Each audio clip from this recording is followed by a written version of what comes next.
think it's got to be one of the greatest stories we've ever seen in college football. One of the losingest teams in college football history at the start of the year to now the national champions. A century of futility is forgotten. The Indiana Hoosiers are the kings of college football.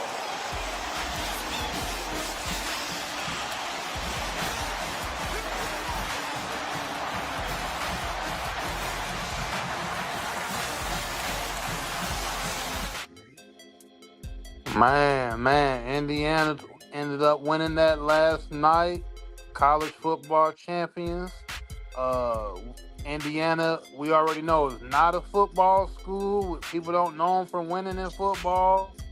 And, man, what a turnaround that program had, man. And they beat Miami in Miami, which is pretty wild. And they were just dominant the whole year. I mean, last year they had some dominance, but this year they just took over. So they well deserving of the championship. Their quarterback won the Heisman as well. So, hey, I mean, salute to them. Salute to their head coach. Salute to their whole team. And we're going to end up seeing what they do going into next year, seeing if they can, is this new dominance for college football, or is this just a quick run and what we're going to see with the transfer portal and different coaches just being able to find a way to stack their teams? I mean, you know. Well deserving is a stretch, though. Them motherfuckers 22, 23, 25, 26, 27 years old. Them some grown-ass men playing against college teams. The other quarterback was a 6-year senior himself. So, I mean, that's a trend. Oh, so they had one player on Miami that was a 6-year senior against 14 in Indiana. We don't know if it was one or multiple. We just know that one for sure is a 6-year senior, Carson Beck. But I think this young boy, Mendoza, he young. He's still young, right? Yeah, he is. Thank you, Fernando. Thank you, guys. God bless. It would be enough just... He's so fucking corny. He kills me. Kills me. Yeah. He corny as hell, man. But yeah, like to speak on what Mayor Socrates just spoke on, though, I mean, hey, it's just going to be the growing trend of college football, unless they go in and change up some of these rules and how old you can be and eligibility. These coaches and these teams, they basically are pro players now at these levels. They're basically going to be Ain't no basically. They are pro players now. They getting paid. They pro players. They're getting paid. They're having big money come in, big donors, corporations, individuals giving money out. For instance, Mark Cuban was there last night. He is an alumni of the University of Indiana. And he's going to be back in Indiana. He sees that they're winning, and he's going to be putting money in their pockets to go and get kids out of the portal, out of high school. So it's just what it is. Big money has entered into college sports. It's always been in college sports, but now that the kids are getting paid, and it's basically free range in front of everybody that you can pay for a team, this is what you're going to get. And Indiana paid for a team, and they paid for older players that were good at their positions, whether they came out the portal or came from a JUCO. That's the way. That was the coaching style of this guy from this head coach. And I think he brought some players from James Madison. He came from James Madison. Yeah, he brought a lot of his players. And you told me that he was gonna bring him another quarterback. So this guy, Fernando Mendoza's brother, is that his brother? Who's his backup? His brother was waiting in line, and he jumped in the transfer portal as soon as they won. Right soon after they won, he jumped in the transfer portal because he's probably not going to be able to get to play like he thought he would, because Cignetti is bringing his guys. That got to be kind of discouraging, though, to think that that the next happens man in football up. all the time. Yeah, it does. It does, but I'm pretty sure he's been being told throughout the whole season, you got next. Sure. Yeah, I'm almost 100% positive. They be lying to that kid. No, but shout out to Indiana, man. Hey, but fuck Indiana. shout out to Miami, because them boys played their ass off. No, Miami was ready to fight after the game. Did you see that? I would have been too, shit. Them big grown ass man pouncing on me all fucking game. Shit. He ready to fight too. Separate some of those guys, but yeah. They had also Mendoza, he's such a wholesome kid. I don't know what I think about him. He's very grateful for the opportunities and stuff, and he seems like a great kid, but he is a little bit weird. He's a little weird.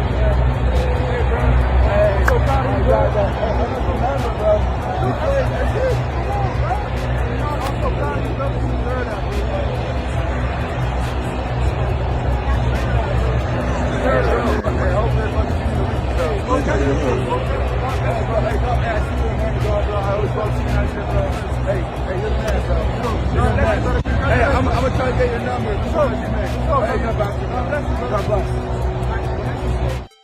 Hey, one thing I'm gonna say, bro. When white people get happy, they get touchy. They love the fucking hug, boy. Man, they want a hug. I mean, I'm not too mad. What's the Mendoza? Yeah, Mendoza, he gonna hug the man 18 times, man. Yeah, goddamn, man. And of course, you gotta even imagine the best night of your life.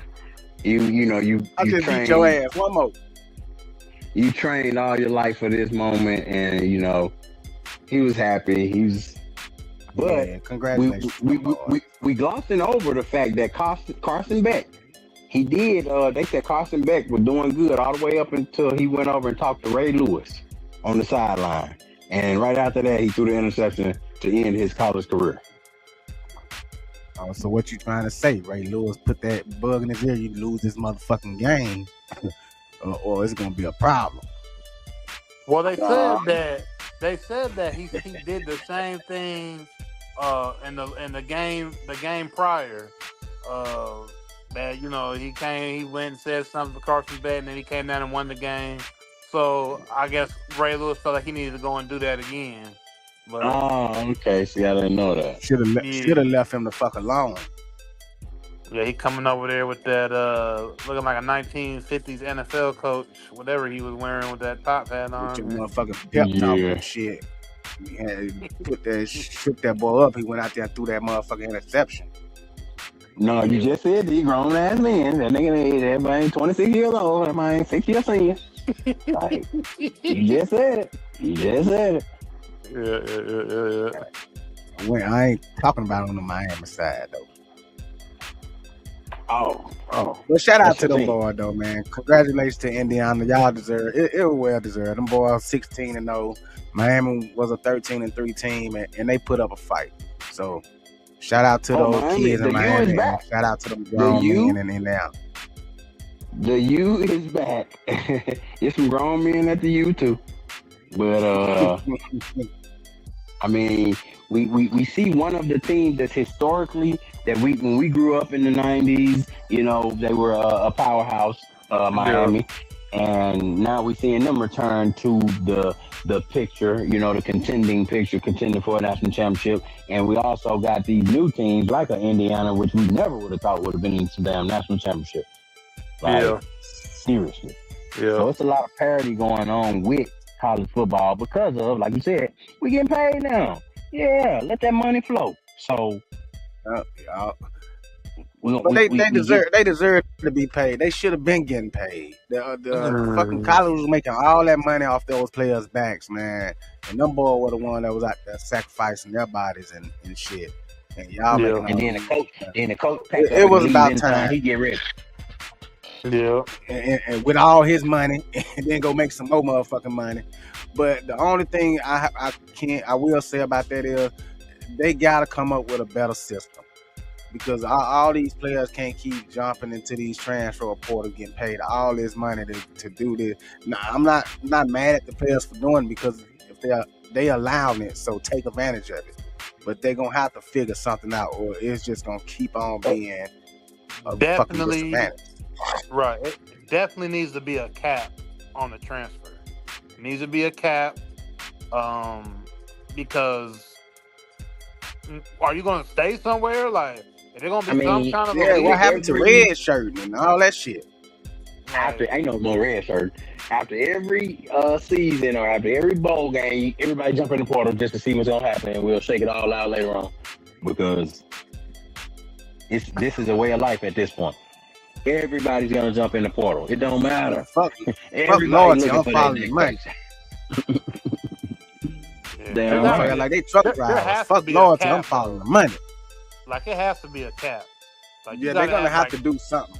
Like you get two transfers, something like, and that's it. Like, bro, I don't know about that. I don't like to put restrictions on it because then that's when, it's like we were talking about our last story where these certain demographics always find a way to be predatory and find a way to put themselves in the, in the controller seat.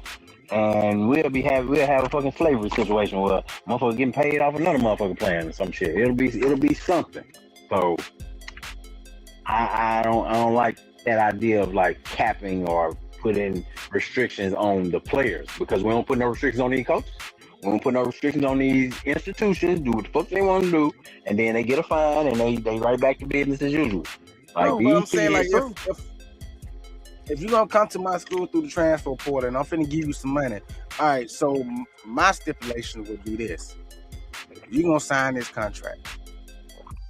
You got to give us at least 2 years unless you declare for the draft. I think that's fair, bro. No, there might be some kind of law against that, too. Hey, it might be, but shit, you better fucking find a way to write it in. Hey, you got, if you gonna jump in this transfer portal, we finna give you millions of fucking dollars, bro. You gotta give us 2 years unless you declare for the draft. And then if you declare for the draft, well, you're no longer eligible to play in college. Mm-hmm. But we saw in the NBA. Hey, y'all seen in the NBA where the boy James Najee, that boy went back to college. That boy went to the NBA, played in the damn G League, in the Summer League, and damn went back to college. Yeah, so like how is shit like that possible? I thought once you declare that's it, your college eligibility is out the door. Nah, you however many years, your years is the determinant of that. And he had more years of eligibility. He I don't get it, but and then this guy, he's not even like a star or anything. He like a middle of the road type of guy. So it's not even like he about to make millions anywhere else. So he did the best thing to go back to college and get that money. I know production don't have this video up, but I had downloaded. But I seen that we had J.R. Smith had jumped on IG and said, "Well, can I go back to college? I didn't hoop in college, so can I go to college?" Somebody else said that. Who was that? Yeah, I did see that. But that's a good question though. So if I don't do 4 years of college and I decide to go play in the NBA for 2 or 3 years, I still have 3 years of college that I didn't do. So can I go back now? So LeBron can go back to college, do 4 years at Duke. I mean, shit, that nigga like 90 years old, shit. It don't matter. Hey, but he still has eligibility. And that's where the problem finna start coming in at. You gonna have these motherfuckers that thought they can cut it in the NBA and then couldn't, and say, "Oh, fuck that! I'm finna go back and play against some kids and beat up on them, so I can look good and get drafted high." Yeah, man, there got to be some rule changes. I understand what Boss Man Jay is saying with allowing these coaches, and we don't have any restrictions on them. They could do what they want, and we always want to put rules on these kids. And obviously, for years and years, decades upon decades, these institutions have been making millions upon millions of dollars from these kids and what they brought to these colleges. All the revenue and money and everything that they've sold for these colleges. But in terms of a fan, in terms of me watching the game, in terms of how you're looking at the game from the aspect of who am I watching, like who's on the floor, there has to be something there because we when we have people making jokes like, well, you know, we got guys with full-on families and full beards and 401ks playing against, you know, 19-year-olds, like, and this is the coaches joking around with it, and we know as fans that we got full-grown men out there playing against kids that's not all the way developed yet. It's like, okay, we got to have something there. You know what I mean? Sit down and try to make it put something there that's like, okay, I get it. But we know... Yeah, let's figure this shit out. Yeah, but we know that the problem is that it's always the wrong people making the decisions for stuff, bro. That's the problem. Like, you usually don't hear rules where people are like, yeah, man, that is a good... Like, that sounds good. It's always something that's just terrible. And that's the problem. It's like, damn, that's terrible. That don't even sound good. So I think that's the issue. I think when they do sit down and they make some rules, they're going to be terrible. They're not going to be good rules. They're going to suck. They're going to be some shit that's like, man, nobody likes that. Who came up with that? So we'll see. But once again, salute to Indiana, and Miami was a good game last night. Definitely was. I lost my motherfucking money on Miami, bitch. Oh, okay. He lost some money. That's why. That's what you really mad about. I ain't want to say that. I'm gonna blame these grown ass men though. Indiana was favored by 75%. 75% of the money was on. Yeah, but that's why I took Miami shit. And when they came close to pulling it off, boy, you talking about a motherfucker was sitting on the edge of his goddamn seat, happy, flicking off in the wind, and then boom. Them grown man prevailed. Carson Beck threw an interception. Grown man Carson Beck threw an interception. Grown man. Allegedly grown man. He's been in like 4 colleges, but that's neither here nor there. But y'all got anything else in the sports world we want to talk about? You saw your boy Josh Allen crying at the podium, right? Yeah. For NFL playoffs. Anybody else catch that? Yeah. Fuck Josh Allen, Buffalo. Your dreams are over with. Y'all would never get this close to going to the Super Bowl again.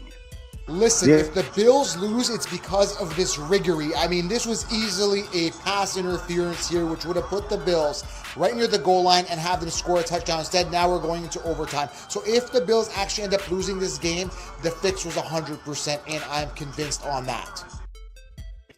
Could that missed call have caused what his name? His job, the coach from the Bills? Could that missed call have cost him his job? I don't think so. I don't think that's what cost him his job. But when it comes to that play, and they saying, I understand you saying that it was a pass interference, but we've known from over the time that if that ball doesn't look like it was catchable, they're not gonna call that. I don't think he could have caught that ball if dude hadn't grabbed his arm. I feel like that ball was too far out of reach. Even if he had got a hand on it and brought it down, he wasn't going to bring it down in the end zone. He was going to be out of bounds. So I feel like that's why they didn't make that call. Should they have? Maybe. But it's been a lot of questionable shit when it comes to the referees and the calls that they decide to make. Yeah. I think Sean McDermott was on he was on the chopping block if they didn't win a Super Bowl. I think the Bills were going to move on eventually from him. He was getting to the playoffs, but in typical Bills fashion, they're not winning the Super Bowl. I'm one of the people who feel like the Bills is cursed anyway, going all the way back to Jim Kelly and the 4 Super Bowls that they couldn't win and everything. So Josh Allen's just inherited the Bills curse, and they weren't going to win no matter if he's in there or what coach. It's just that organization just can't seem to get it done. Okay. And they find a way to fucking lose. I disagree a little bit. I say the same thing that I criticized LeBron about, not taking that pay cut I feel like Josh Allen making all the fucking money, so they can't go get a top-notch defense. They can't go get a top-notch receiver because you making all the fucking money. Well, and when you making all the fucking money, you gotta put everybody on your shoulders. So it don't matter if your defense is not good. Patrick Mahomes' defense ain't really been good, but he been kind of putting up points to put Band-Aid on that problem. You know what I'm saying? So Josh Allen had to do the same thing. I don't want to hear any. Yeah, and Cook is a top running back in the league, and he top rusher or top receiver too. Shit. Who? James Cook. Yeah. He definitely has a Cook. Yes, he does. He does have James Cook. Dalton Kincaid, I guess, but nah. Josh Allen is not gonna be the one to get it done for you. I don't believe. I don't think production even had the video of him crying at the podium. Like, come on, man, it's embarrassing. I feel like it let everybody down. The other part of the team crying when they talking about something. He saying that he let y'all down. He did. So if I would do it, I was like, you got. It's extremely difficult. I feel like I let my teammates down tonight. We're thankful for him. He said he feels like he let you guys down. How do you react when your quarterback who's done so much for you says that to you guys? He let us down.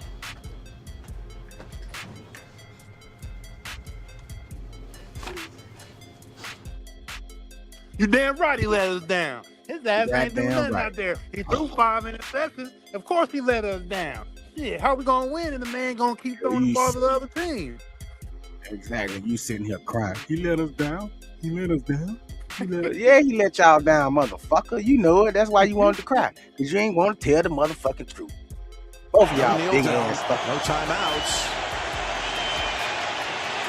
Trying to load it up.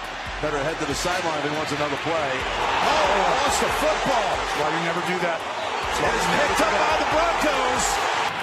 Lutz to end the half. Line up right behind the right guard. Here they come, and they fumble again. They got to him from behind with Benito. So can you blame that offensive line for a lot of that shit too? The dude jumped on the ball. Big ass should have just fucking held on to the ball. For real. He totally missed the whole fucking ball. How did you miss that ball, dude? And I know y'all do fumble drills, bro. Everybody, every football team does fumble drills. Bro. Think about it to this level. It's literally your job to know how to fucking recover a fumble. That's your job, bro. So I know y'all take the quarterback and recover fumble when he fuck up, because they know Josh Allen gonna fuck up and either throw an interception or cough that motherfucking ball up, because he gotta be out there running with his motherfucking arms out to his side like he a goddamn goose. Yeah, that's not real professional quarterbacking. I mean, he real loose with the ball. Again, Josh Allen just ain't my cup of tea, man. I ain't never liked it. And then they want to call that motherfucker elite. An elite quarterback don't do dumb shit like that. I wanted to bring up a question, and here we go. Can you imagine the discourse if the Eagles lost a playoff game because of 4+ turnovers from Jalen Hurts, like Stroud and Allen? They'll be ready to run Jalen Hurts out of Philly. They'll be ready to put him at wide receiver, at running back. But shit, Jalen Hurts would have been out of Philly before the game was over with if that had happened.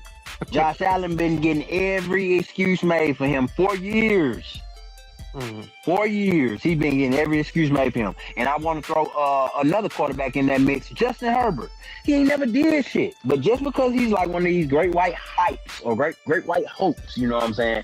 The media try to find these white boys like a Aaron Rodgers or somebody who really good, you know what I'm saying? And even Aaron Rodgers didn't get but one championship. But they try to find these white boys who are, you know what I'm saying, deemed as elite, right? And then they'll put Josh Allen as elite, but tell you Jalen Hurts is not elite, even though Jalen Hurts had been to 2 Super Bowls and outplayed Patrick Mahomes in both of them. But Josh Allen gets the excuse made for him that he runs into Patrick Mahomes. Oh well, beat Patrick Mahomes then in that case. Well, they can't use that excuse anymore. Can't say that no more because fucking Patrick Mahomes wasn't in the fucking playoffs.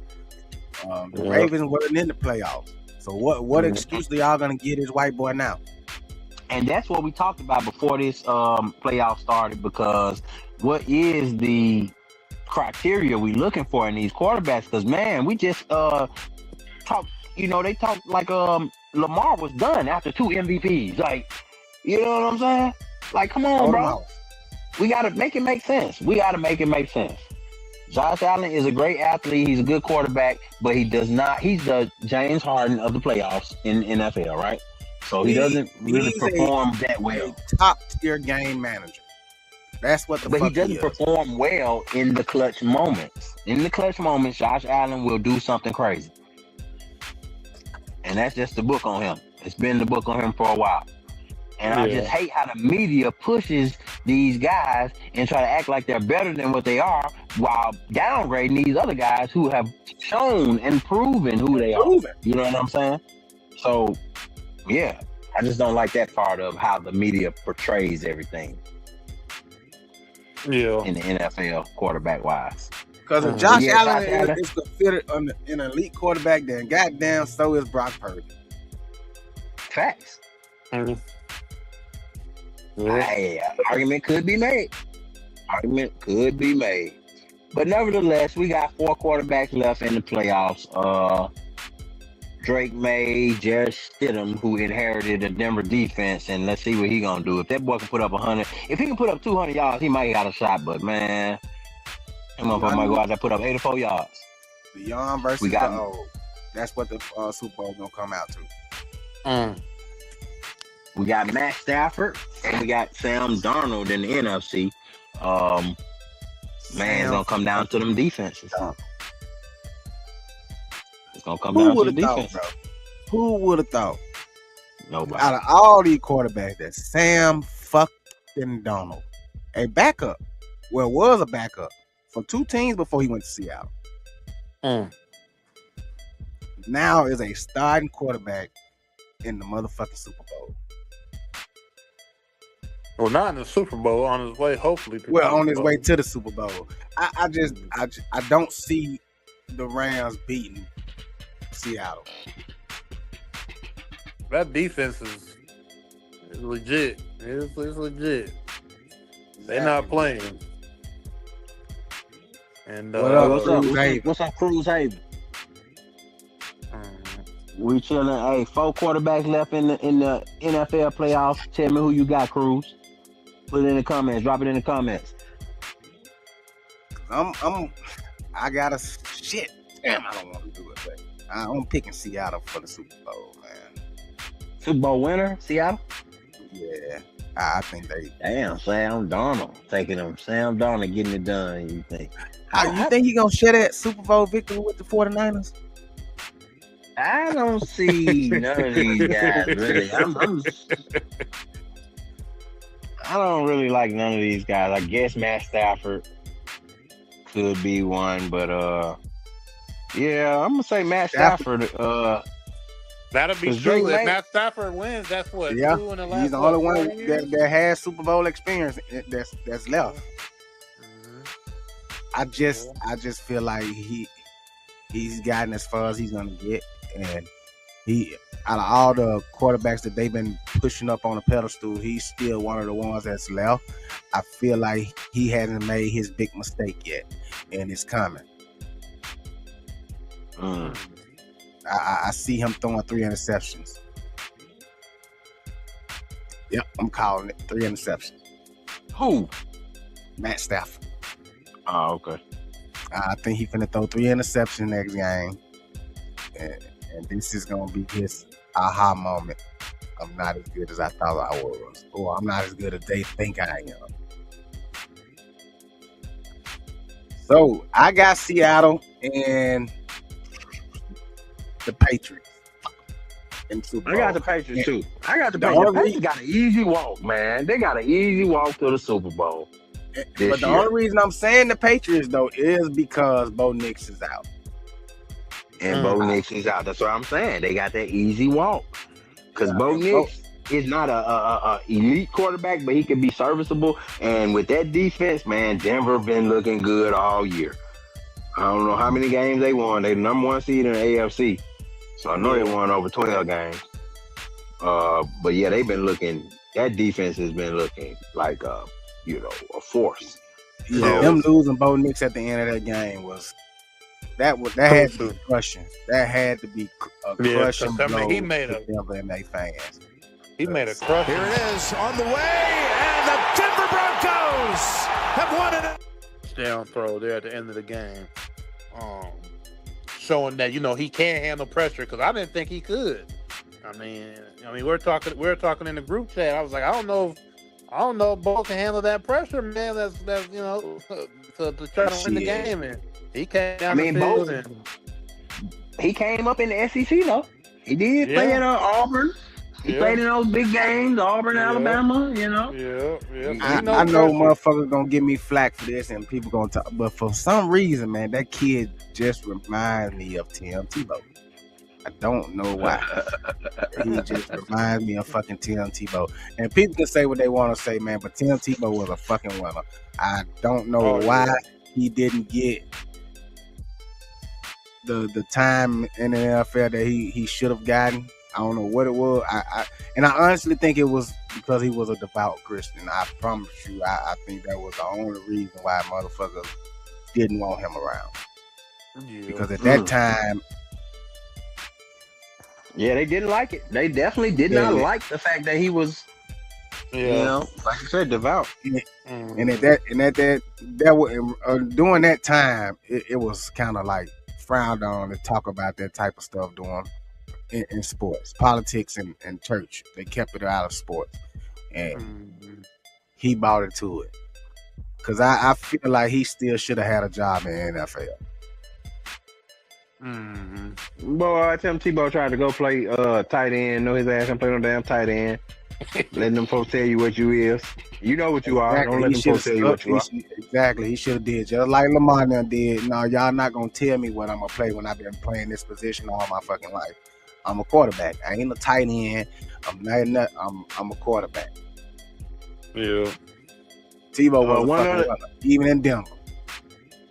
One other piece of news we got was interesting piece of news. No, I know we talked about it earlier, but the Chiefs bringing back Eric Bieniemy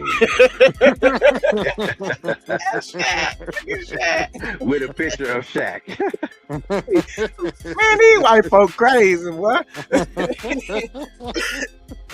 Boy, they swear we all look alike, boy. God damn. I think this was one of those meme accounts. This is just, this is meant to be a joke. They got Shaq, obviously, as Eric Bieniemy, the offensive coordinator. Who is he working for right now? He was Chicago. Yeah, Chicago. Yep, that is true. Okay, offensive coordinator with Chicago, but he has ties to Andy Reid and the Kansas City organization, the Chiefs organization. So, yeah, they just having a little fun putting Shaq in there. That's crazy, but and it's kind of Shaq's whole thing too, though. Like Shaq is known to do everything. He's a sheriff. He's a, he's a cue dog. He's a DJ. Always, DJ.